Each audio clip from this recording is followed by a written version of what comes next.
I think it is the right thing, but I do think it's going to undermine confidence in a multitude of ways. Administration of the Johnson & Johnson vaccine halted Tuesday on the recommendation of the CDC and the FDA after 6 women who received the shot developed an extremely rare type of blood clot. Anything that has happened to you after a vaccine could be an adverse event.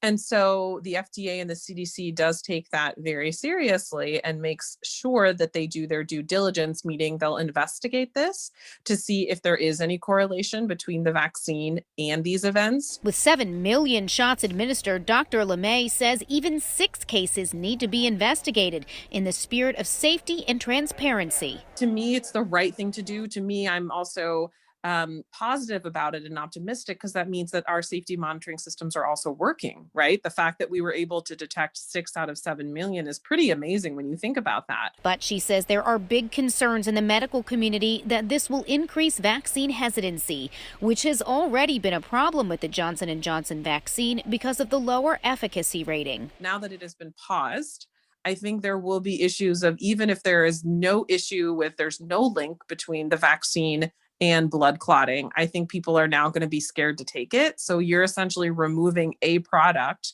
from the market, which then again leads to a demand issue. Dr. LeMay says some of that hesitancy could even spill over to the other vaccines. But she has some words of wisdom for anyone out there with concerns. I think the decision has to be made, are the benefits outweighing the risks?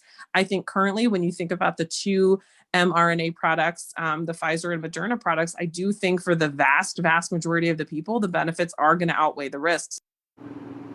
Dr. LeMay says the CDC will start meeting about this tomorrow, and she is hopeful they will have results and updated guidance within the next few weeks. Reporting live at M&T Bank Stadium, Kim Dacey, WBAL TV 11 News.